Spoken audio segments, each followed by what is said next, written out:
It's long, Moorish. It's long.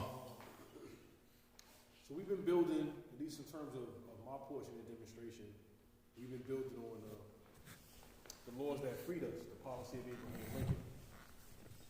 And I believe this particular demonstration wasn't on YouTube, and I don't think this particular aspect might be uploaded, but we're gonna continue. Oh, you printed it out? Yeah. Oh, see? We ain't get it up. Remember? You were just discussing it. You want me? No, you continue recording one. Yeah. Okay.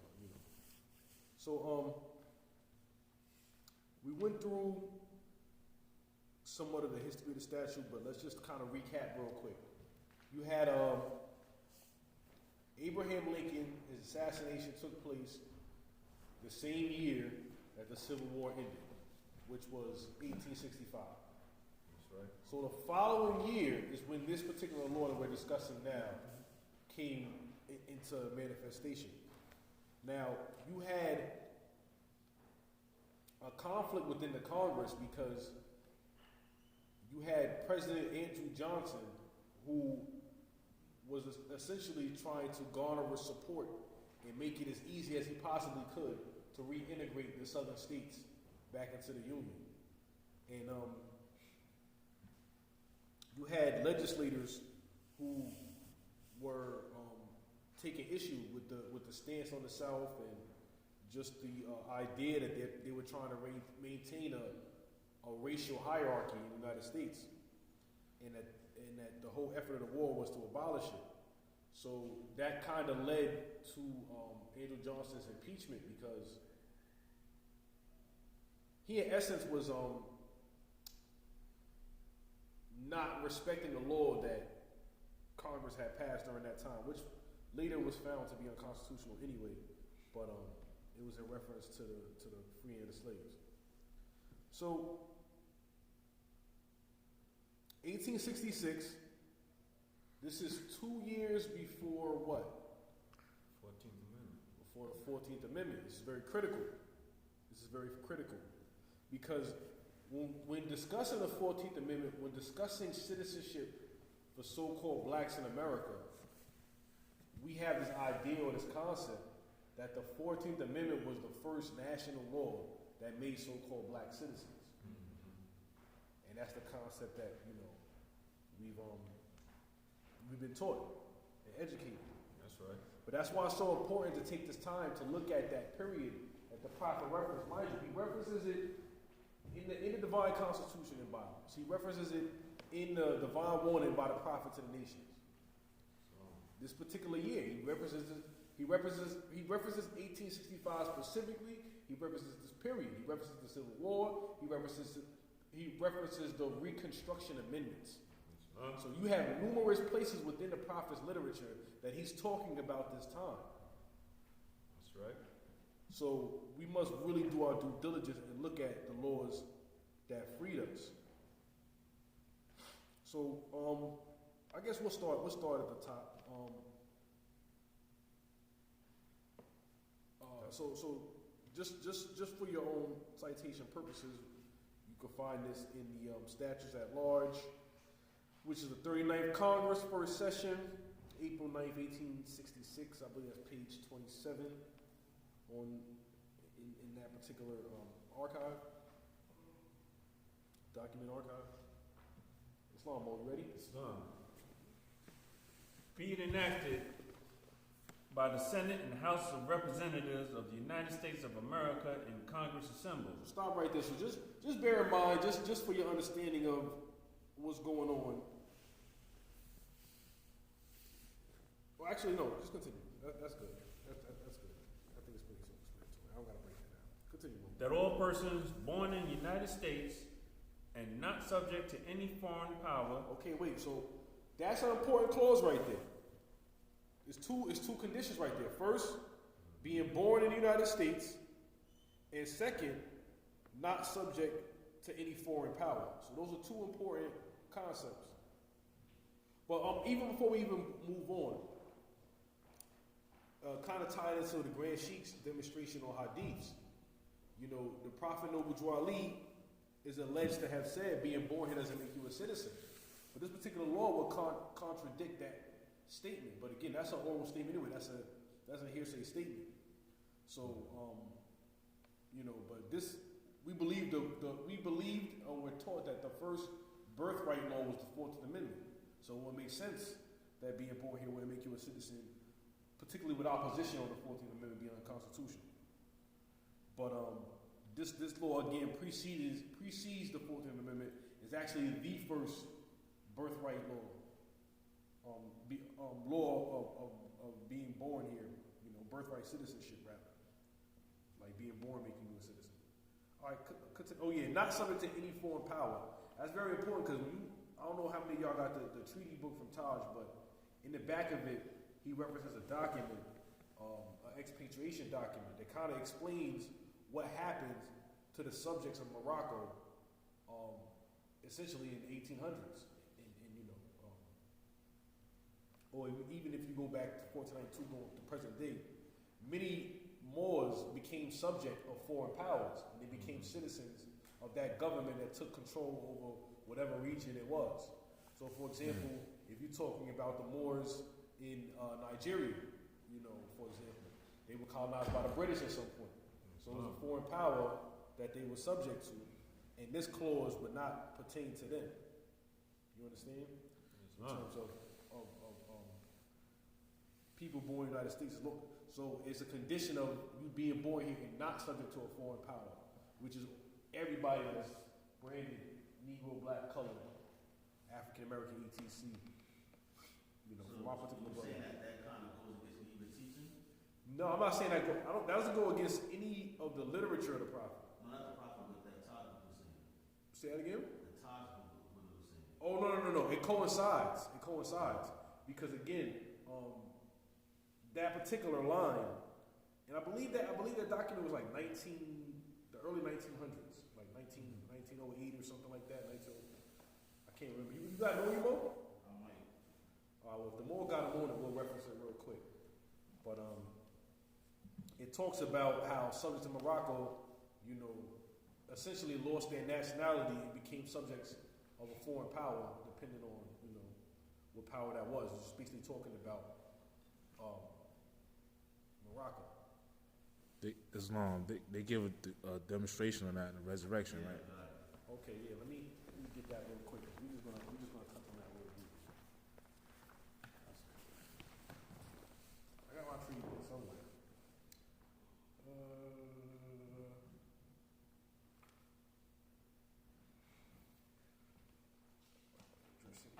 Citizenship. Here we go. So this document here is called the Citizenship of the United States Expatriation etc. 459, Chapter 5, Temporary Provisions in Morocco, and it was the year 1906, written by Mr. Philip Charles d'Affaires to Mr. Root, Secretary of State. So this was written to the Secretary of State, August 3rd, 1906.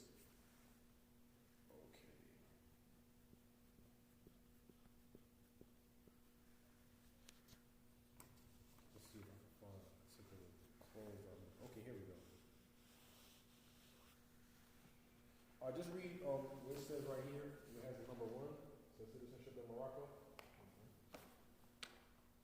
Citizenship in Morocco may be said to be governed by the laws pertaining to the same in other countries, with the exception that all persons residing in Morocco who cannot prove foreign citizenship or protection are considered ipso jure as Moorish subjects. 2 and 3. Yeah, keep going. Okay. Moorish subjects lost their nationality only by becoming naturalized in or protected by another country having treaty relations with the Moorish Empire. Wait, stop. So that's the part that I'm talking about right there. So I'm going to have him read it again. But again, those of Moorish descent essentially becoming citizens under a foreign power, under the jurisdiction of a foreign power. Moorish subjects lost their nationality only by becoming naturalized in or protected by another country having treaty relations with the Moorish Empire. So, the United States of America is a country that has treaty relations with the Moorish Empire. But it's not talking in the same context about so-called Black Americans, because for you to have Moorish nationality, they have to first acknowledge that you had Moorish nationality, which they don't want to do with us. But just give you the concept so that you can understand. I'm not saying these particular documents are linked, but you could understand historically what's being said and what's being conveyed. So there are individuals who may be, for whatever set of reasons, subject to a foreign power by citizenship or whatever claim that foreign government may have, and thus would not be capable of exercising any rights under this clause. That's why we can get at that. That's why I read the floor. You can continue, Mo.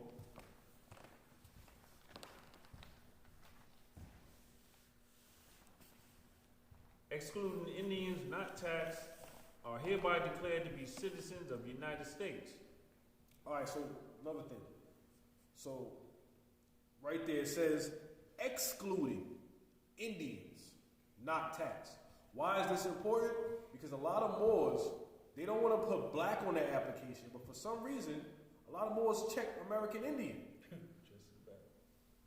Not understanding that is just another slave brand for our particular people that may come with slightly better benefits, and in some ways it doesn't. But it's a classification that's defined by the federal government. Okay? And this law would not be applicable or usable by those who are called Indians or refer to themselves or identify themselves as Indians, because again, this law was passed in 1866. Indians come into play under the 14th Amendment later, through later court cases. Not even initially in the inception of the 14th Amendment, but down the road, they become citizens. A few decades, several decades after the so-called passing of the 14th Amendment, they become so-called citizens. We ain't going to get into all of that, but we're just going to get a clear understanding of what's being read. Are hereby declared to be citizens of the United States. Continue. And such citizens of every race and color, without regard to any previous condition of slavery or involuntary servitude. So, right there, whether, without distinction of your race, without distinction of your color, this was basically an attempt to abolish this color-coded caste system. This black and white caste system. Islam, Mo. Except as a punishment for crime whereof the party shall have been duly convicted, shall have the same right in every state and territory in the United States to make and enforce contracts. Well, as he's reading this, everything that he's enumerating right now, understand that these are rights that so-called blacks did not have prior to the year of 1886. Explicitly expressed in law.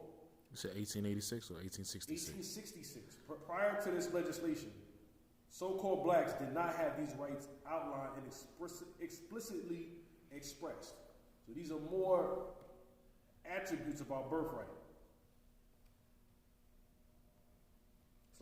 To make and enforce contracts, to sue, be parties, and give evidence, to inherit. So to be able to sue, be parties, and give evidence.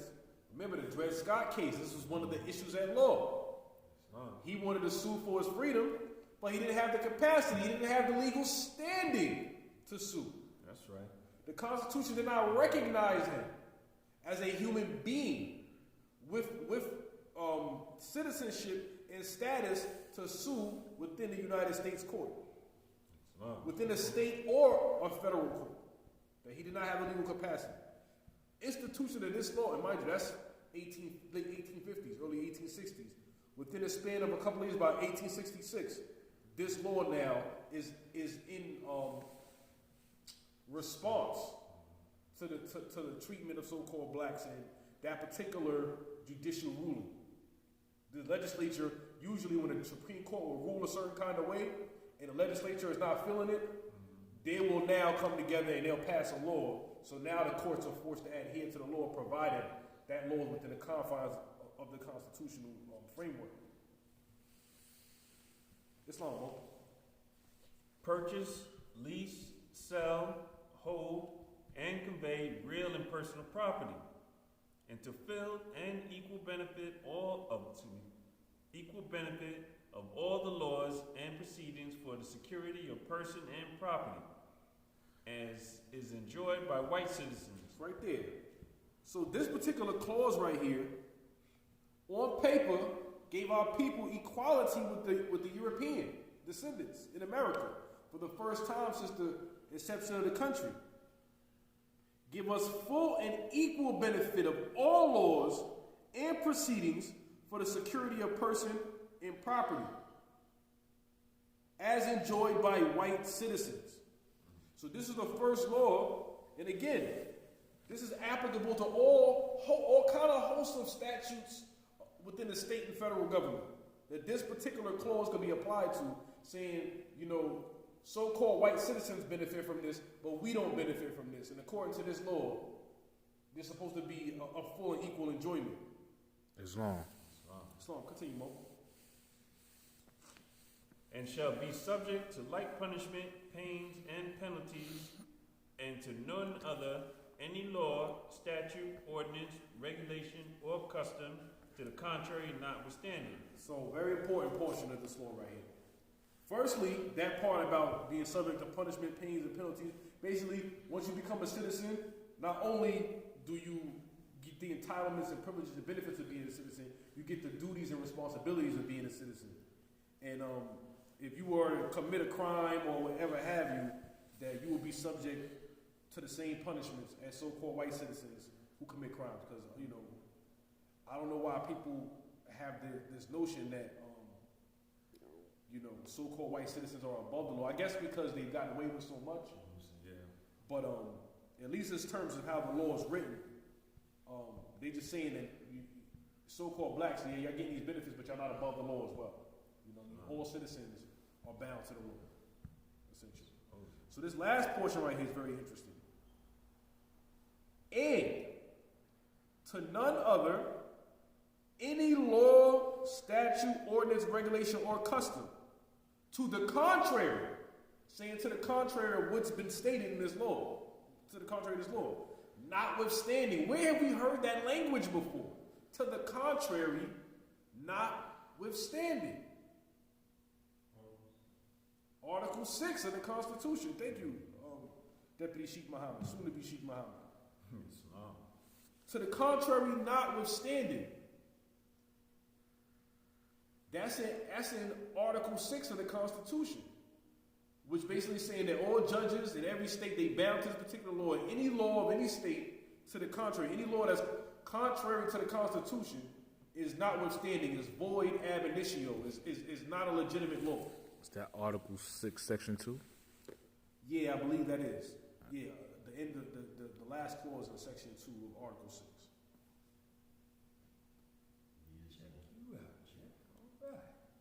Slow. Well, I did throw it out there. I was like, yo, where do we hear that phrase before? So you should have threw it right there. Yeah, I was trying to. You probably nervous from your demonstration. I got one or two wrong. Let's keep them out of that. All right, Islam, but nah, very good. I wanted to also is a part in the resurrection where they speak about that. I think of, I'm not mistaken, say when Germany conquered Yugoslavia. Mm-hmm. Is that the same concept? They made citizens out of them, but when the United States conquered us, they made us property or something? Yeah. What you're talking about is explaining the concept of nationalization as explained by Grand Sheikh Timothy Dingwell. Yeah, the Grand Resurrector, Supreme Grand Resurrector, Timothy Dingwell. The resurrected prophet, he was explaining the concept of nationalization. Like basically when Czechoslovakia was conquered by, I believe, I don't know if it was the Germans or... I think Germany. When Germany conquered Czechoslovakia, they basically nationalized the people in the land, basically took control over the Czechoslovakian people. You know, but so yeah, that would be an example of, what was the language they used? Subject to a foreign power. Subject. The Czechoslovakians was subject to a foreign power. Which was Germany. But they made them citizens of Germany, right? No. That's not. No.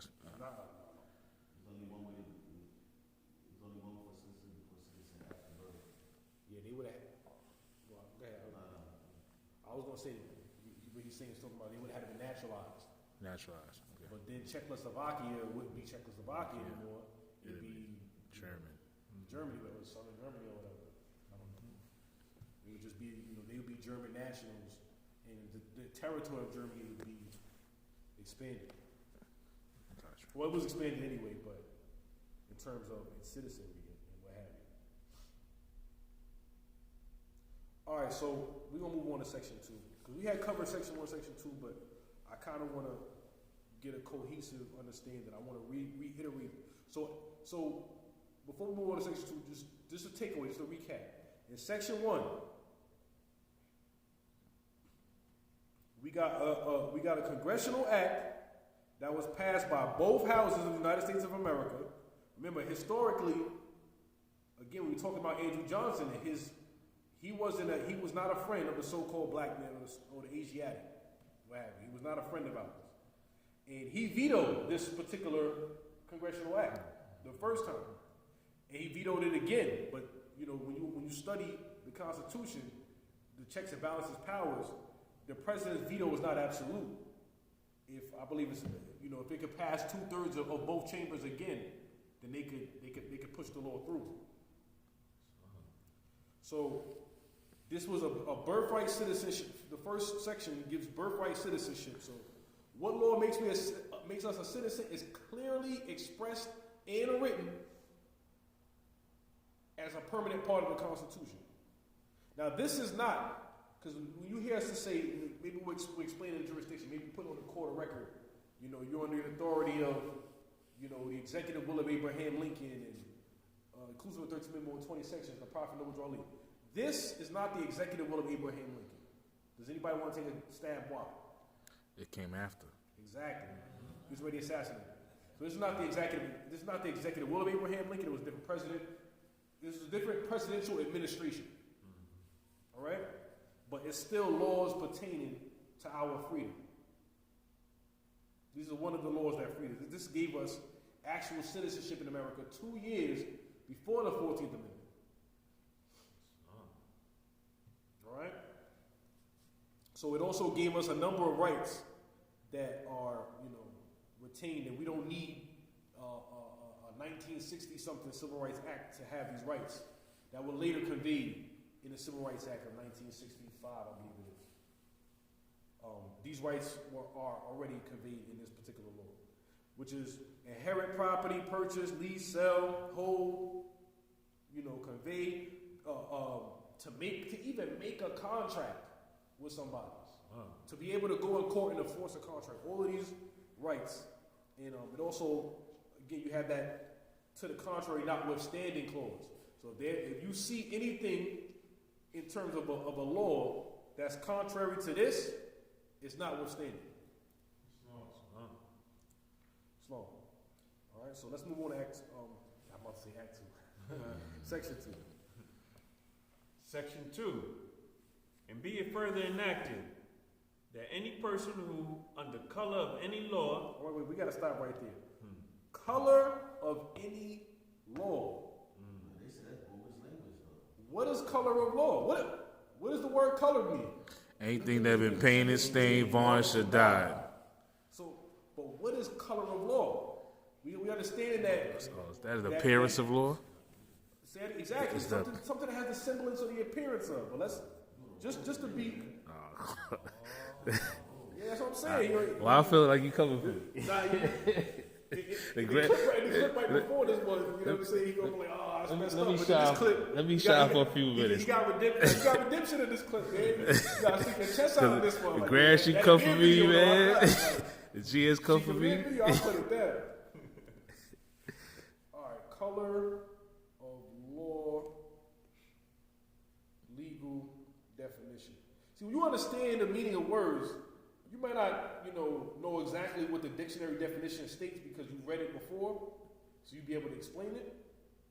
But, when you know what something means and you Google it, that's why I love Google, because it's like, I already know this. I read it somewhere else. Whatever source you're going to read is going to corroborate what I'm saying. So we can just Google it. Like, color of law refers to an act done. Pay close attention, Moors. Color of law refers to an act done under the appearance of legal authorization, when in fact no such right existed. It applies when a person is acting under real or apparent government authority. The term is used in the Federal Civil Rights Act. We're talking about one of the Federal Civil Rights Act, which gives citizens the right to sue government officials and their agents who use their authority to violate rights guaranteed by federal law. Okay? What's that last part again?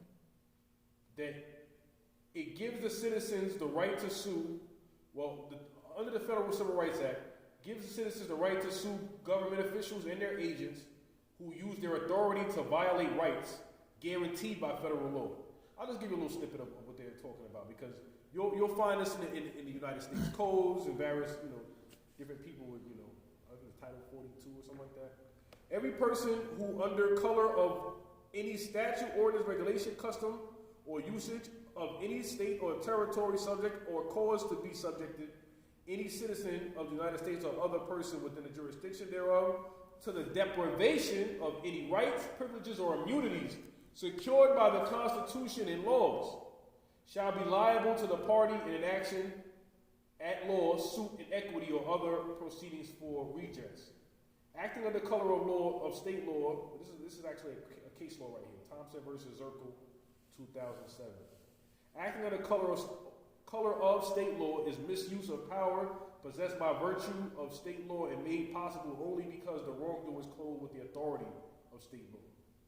So in essence, again, it's basically explaining that certain rights, certain laws will be passed, but say that law violates maybe your Fifth Amendment right, or your Fourth Amendment right, or your Eighth Amendment right, or your First Amendment right.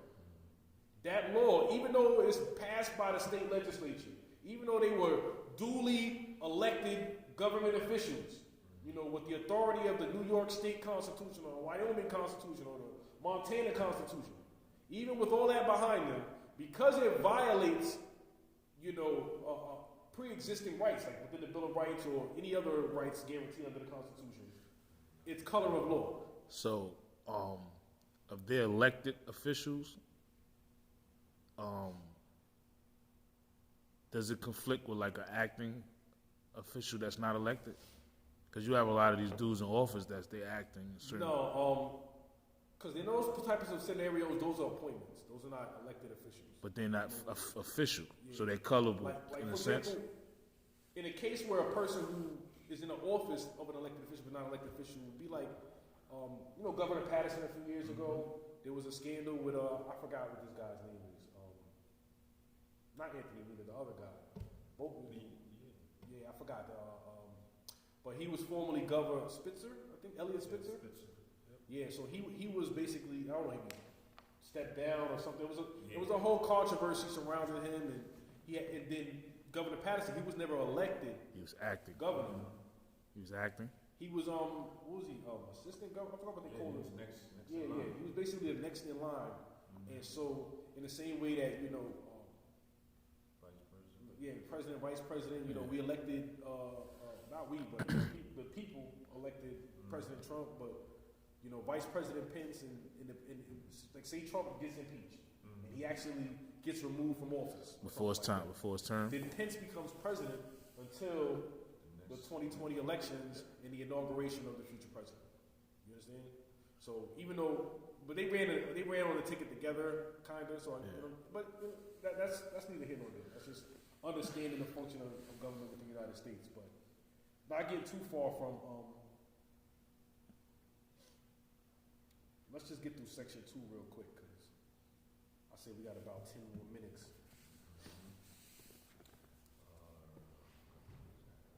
Who's on the color of law? Under the color of law, statute, ordinance, regulations, or custom shall subject or cause to be subjected any inhabitant of any state or territory to the deprivation of any right secured or protected by this act. We'll stop right there. Hold on a second. Where do we find a tremendous amount of birthrights for the so-called Black American? Where do we find that? 13th Amendment, 20 section. But the third, you want to roll, Jeff?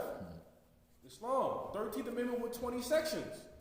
So each of those rights are further backed up by this particular law. Because if they try to utilize anything that's going to deprive rights secured under the 13th Amendment with 20 sections, that's a deprivation of rights. It's not. It's like, those are rights that are secured under the Constitution through amendment that was passed by both houses of the Congress. Therefore, even if they're not trying to acknowledge the 13th Amendment with 20 sections as the official law, it's the official law. We can put it on a record and prove it. So depriving us any rights secure under that is automatically a violation of Section 2 of the Civil Rights Act of 1866. You see how this thing could kind of work in tandem with the policy and just the legal and political protection secured under it. Let's continue. Or the different punishment, pains, and penalties on account of such person having at any time been held in a condition of slavery or involuntary servitude, except as a punishment for crime, whereof the party shall have been duly convicted, or by reason of his color or race, than is prescribed for the punishment of white persons, shall be deemed guilty of a misdemeanor, and on conviction shall be punished by a fine not exceeding $1,000 or imprisonment not exceeding 1 year or both, in the discretion of the court. So what he's reading right there, in terms of be deemed guilty of a misdemeanor or et cetera, have be duly convicted and all that, what he's reading is the consequences for somebody who's trying to impose color of law, with the intent of imposing color of law on our people. So it's a possibility of a fine, imprisonment, or both, if they're convicted. All right, so these are real consequences that can be enforced or imposed upon even members within government, in terms of violating this. And again, it all ties in. You got the proclamations of Abraham Lincoln. They must maintain and recognize our freedom at all times. It's so much substance into what this government is obligated to do for us, but we got our mouths closed on the subject. Like the law is literally there. These men to become part, to even have their offices or their positions within government, whether they're law enforcement, whether they're judges, whether they're soldiers, whether they're, politicians, they all took an oath. That's right. To uphold this. How many of them you think will violate this oath openly? You might catch a couple. But this Constitution is what it is. Islam? Islam. All right, let's try to close out with Section 3. Section 3. And be it further enacted that the district courts of the United States... What's the jurisdiction of the district courts? The Union States. More specifically, what level of government is the district courts? Federal. Federal. I just want to make sure Moses understands, because you have to know, you can't go to the county court thinking that's a district court. So just for the reference. Continue, Mo. Within their respective districts shall have exclusively of the courts of the several states cognizance. So wait, hold on. Let's not run past that. Shall have exclusively of the courts of the several states. You read that portion again? Exclusively of the courts of the several states. So again, this is basically what they call in political science preemption. And preemption is the idea that certain levels of government is going to supersede or laws passed by, like if Congress passes a law and the New York State Legislature passes a law, which one, and the laws contradict, which one trumps? Congress. Exactly, so that's preemption. So the district courts are going to be in a hierarchy greater than the state courts. Because again, this is all about the southern states violating, the rights of our people, basically. And the federal government were the ones who had to step in and deal with that. All right, so let's, because we're getting close to the time wrap up. I want to explain this section completely. For review.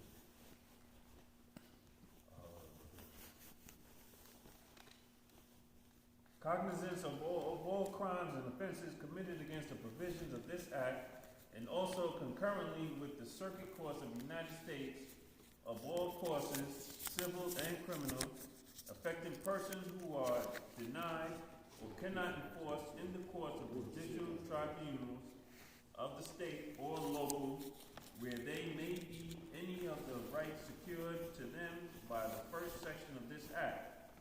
And if any suit or prosecution, civil or criminal, has been or shall be commenced in any state court against any such person for any cause whatsoever, and against any officer, civil or military, or other person for any arrest. Wow, you know what's crazy? What you're reading is actually cut off from the website, so I can't even follow you no more. And I see you gotta walk. We can't even continue with that, because that like you're not even halfway through section 3. You're not even halfway through it. So you know what? We're gonna restart from the top of section 3. But yo, section 4 is so juiced. Oh man, yo, it get crazier, boys. It get crazier in terms of what this law actually says and the implications of it. But we're gonna close out there so that we could pick up where we left off with. I don't think we're not gonna be here next week, but the following week we'll pick up where we left off. So with that, boys, I'm gonna close out and say Islam in peace. Peace. Peace.